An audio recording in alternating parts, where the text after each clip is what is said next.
हम जीवन भर जो भी सुनते हैं, जो भी देखते हैं, वही हम बन जाते हैं। अगर हम अच्छी बातें सुनते हैं तो हमारा स्वभाव भी अच्छा होने लगता है, हमारे अंदर सद्गुण भी आने लगते हैं। अगर हम बुरी बातें सुनते हैं, बुरी बातें देखते हैं, बुरे संग में रहते हैं तो हमारा स्वभाव भी बुरा होने लगता है। इसीलिए हमेशा अच्छी बातें सुननी चाहिए, अच्छे संग में रहना चाहिए और अच्छी चीजें ही देखनी चाहिए। इसीलिए आज हम चर्चा करेंगे ऐसी 3 अच्छी कहानियों पर जो हमारी जिंदगी से ही जुड़ी है। कहीं ना कहीं उसका कनेक्शन हर इंसान के जीवन से जुड़ा है। देखने में ये कहानी आपको थोड़ी पुरानी लगेंगी, लेकिन अगर आप हर कहानी की गहराई को समझेंगे तो वो कहानी आपको आपकी जिंदगी की ही कहानी लगेगी। तो शुरू करते हैं पहली कहानी। एक राजा की 4 पत्नियां थी, लेकिन वो सबसे ज्यादा प्यार अपनी चौथी पत्नी से करता था। उसका बहुत ध्यान रखता था, उसकी बहुत परवाह करता था। वो अपनी तीसरी पत्नी से भी प्यार करता था, लेकिन उसे अपने मित्रों से मिलाने में, अपने मित्रों को दिखाने में बहुत डरता था। उसे हमेशा ये डर लगा रहता था कि ये कहीं किसी दूसरे इंसान के साथ भाग न जाए। वो अपनी दूसरी पत्नी से भी प्यार करता था।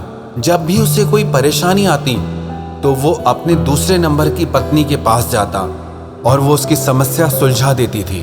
लेकिन वो अपनी पहली पत्नी से बिल्कुल भी प्यार नहीं करता था, जबकि वो पत्नी उससे बहुत प्यार करती थी, उसकी बहुत देखभाल करती थी। एक दिन वो राजा बहुत बीमार पड़ गया और उसे इस बात का एहसास हो गया कि वो अब मर जाएगा।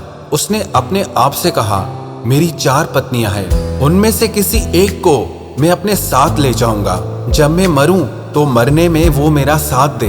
तब उसने चौथी पत्नी से कहा, क्या तुम मेरी इस मौत में मेरा साथ दोगी, मेरे साथ चलोगी? तो वो बोली, अभी तो मेरी उम्र बहुत छोटी है, अभी तो मैंने कुछ देखा ही नहीं है, मैं आपके साथ नहीं चल सकती। फिर उसने तीसरी पत्नी से पूछा तो उसने कहा, नहीं, मुझे अपनी जिंदगी से बहुत प्यार है और जब तुम मर जाओगे तो मैं दूसरी शादी कर लूंगी। फिर उसने अपनी दूसरी पत्नी से कहा तो वो बोली, मुझे माफ कर दो, इस चीज में मैं तुम्हारी कोई मदद नहीं कर सकती। ज्यादा से ज्यादा मैं तुम्हें दफनाने तक तुम्हारे साथ रह सकती हूँ। अब उस राजा का दिल बैठ गया, वो बहुत दुखी हो गया। तब उसे एक आवाज सुनाई दी और उस आवाज ने कहा, मैं तुम्हारे साथ चलने को तैयार हूँ, तुम जहां भी जाओगे मैं तुम्हारे साथ चलूंगी। जब उस राजा ने देखा कि वो उसकी पहली पत्नी थी, लेकिन वो बहुत बीमार सी हो गई थी, क्योंकि उसका कोई ख्याल नहीं रखता था, कोई उससे प्यार नहीं करता था। अंत में वो राजा बहुत पछताने लगा, बहुत रोने लगा। वो कहने लगा, मुझे तुम्हारी देखभाल करनी चाहिए थी, तुम्हारी परवाह करनी चाहिए थी, तुम्हें प्यार करना चाहिए था और मैं ये सब कुछ कर सकता था, लेकिन फिर भी मैंने तुम्हारी कभी परवाह नहीं की, कभी तुम्हें प्यार नहीं किया, जबकि तुमने मुझे हमेशा प्यार दिया।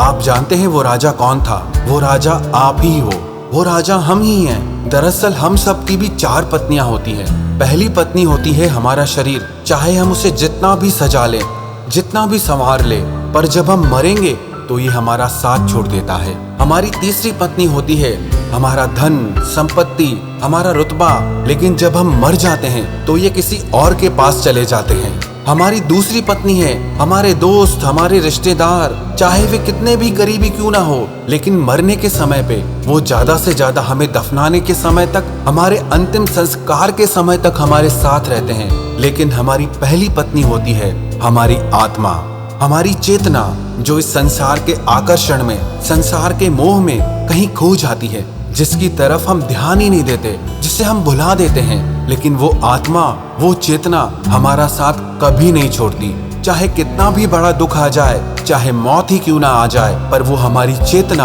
हमारी आत्मा हमारा साथ कभी नहीं छोड़ती। और इस कहानी का यही सबक है कि हर इंसान को अपनी आत्मा को जानना चाहिए, हर इंसान को आत्मा से जुड़ा रहना चाहिए, क्योंकि ये आत्मा परमात्मा से जुड़ी है। ये आत्मा उस ईश्वर से जुड़ी है जो हमेशा हमारा साथ देते हैं। लेकिन ये शरीर, ये धन संपत्ति, ये रिश्तेदार और ये दोस्त आखिर ये एक दिन साथ छोड़ ही देते हैं। इसीलिए हमें सबसे ज्यादा प्रेम अपनी आत्मा से, अपनी चेतना से करना चाहिए। अब दूसरी कहानी की ओर चलते हैं। एक राजा ने अपने राज्य के सभी ब्राह्मण, सभी साधु महात्माओं को भोजन के लिए बुलाया। वो राजा बहुत धर्मात्मा था, लेकिन जहां पर भोजन बन रहा था वहां आसमान में एक चील गुजर रहा था। उस चील के पंजों में एक सर्प था जो उसके पंजों से छूटकर उस बनते हुए भोजन में आके गिरा, जिसके कारण वो भोजन विषैला हो गया, उसमें जहर आ गया और उस भोजन को खाने से कई लोग मर गए। जब राजा के यहाँ भोजन खाकर बहुत से लोग मरने लगे तो सारे शहर में उस राजा की निंदा होने लगी। सब उस राजा को गालियां देने लगे, उसकी बुराई करने लगे कि कैसा राजा है, अपने घर ब्राह्मणों को महात्माओं को बुलाकर उनकी हत्या कर दी इसने, बड़ा अधर्मी राजा है। वो राजा भी मन ही मन बहुत रोने लगा कि ये क्या अनर्थ हो गया, मैं तो महात्माओं को खुश करना चाहता था और बदले में मुझसे इतना बड़ा पाप हो गया। कहानी ये कहती है, ये लोग मरकर जब परलोक में गए तो वहां पर चर्चा होने लगी इन लोगों की मृत्यु का पाप, कि ये पाप किसको लगेगा? क्या ये पाप राजा को लगेगा? क्या ये पाप खाना बनाने वालों को लगेगा? क्या ये पाप चील को लगेगा या सर्प को लगेगा? किसका दोष है ये?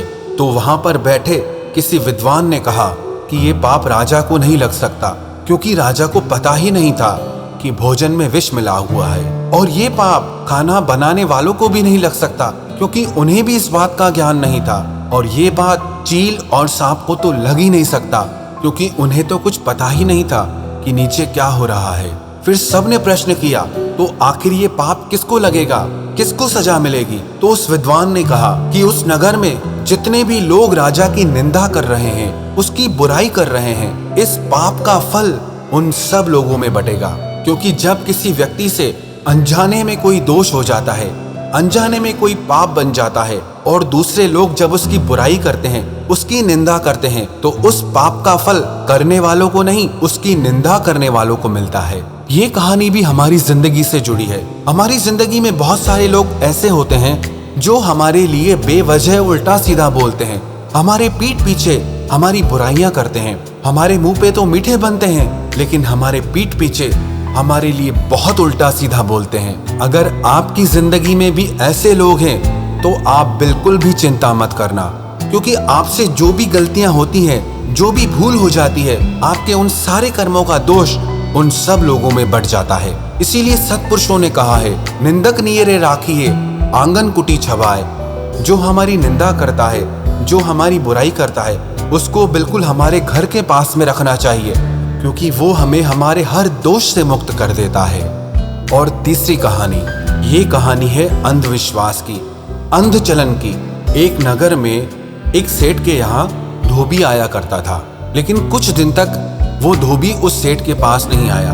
और थोड़े दिन बाद जब वो धोबी उस सेठ के पास आया तो सेठ ने पूछा कि तुम इतने दिन कहाँ चले गए थे? तो धोबी ने कहा, तुमको पता नहीं, महाराज गंधर्व सेन परलोक से धार गए, उनकी मृत्यु हो गई, और उसी के शोक में मैंने अपने बाल मुंडवा लिए, मैंने अपना सर गंजा कर लिया, और उसी के दुख की वजह से मैं आपके पास नहीं आ पाया। जब उस सेठ को पता चला कि महाराज गंधर्व सेन मर गए, तो उसे लगा जब ये धोबी होकर उनके शोक में, उनके गम में अपने बाल दे सकता है, तो मैं तो एक सेठ हूँ, मुझे भी उनके शोक में, उनकी श्रद्धांजलि में अपने बाल देने चाहिए। फिर ये सोचकर उस सेठ ने भी अपने बाल मुंडवा लिए, और अपने सारे परिवार में जो उसके बच्चे थे, उसने सबके बाल मुंडवा लिए। एक दिन वजीर उस सेठ के पास आया और सेठ से पूछने लगा कि आप सब लोगों ने बाल क्यों मुंडवा रखे हैं? तो वो सेठ कहने लगा, अरे तुम्हें पता नहीं, महाराज गंधर्व सेन परलोक से धार गए, मृत्यु को प्राप्त हो गए,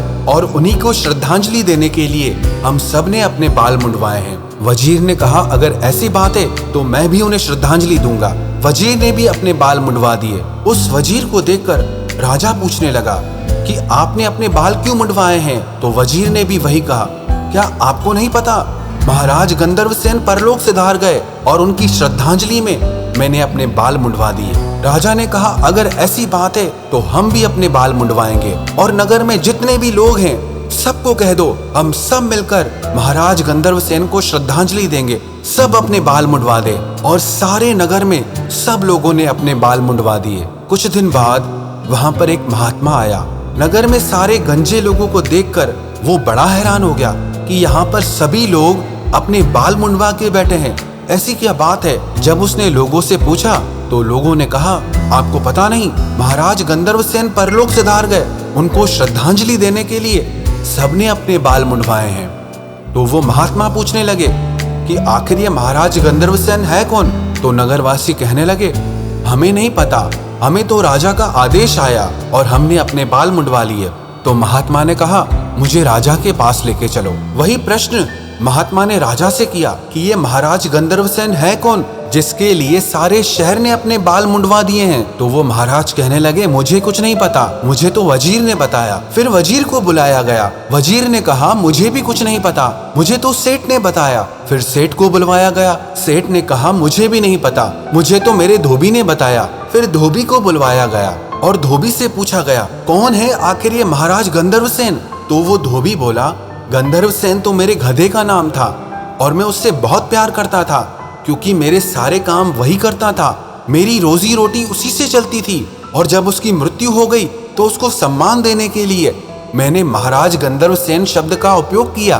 धोबी की उस बात को सुनकर राजा ने, वजीर ने, उस सेठ ने, सब ने अपना सिर पीट लिया कि हम बिना जाने बिना समझे एक दूसरे को फॉलो करने लग गए कि उसने जो किया है मुझे भी वही करना है। आपको भी लगता होगा ये कहानी बहुत पुरानी है, लेकिन नहीं, ये कहानी बिल्कुल नई है।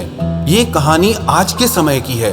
हम भी यही करते हैं। कोई भी एक इंसान कुछ पागलपन करता है, कुछ अजीब करता है, उसको देख के सब लोग वही करने लग जाते हैं। एक फिल्मी अभिनेता फटी हुई जीन्स पहनता है तो उसको देखकर लाखों करोड़ों लोग फटी हुई जीन्स पहनना शुरू कर देते हैं। एक फिल्मी अभिनेता चश्मा उल्टा करके पहनेगा तो उसको देखकर पता नहीं कितने लोग उल्टा चश्मा पहनना शुरू कर देते हैं।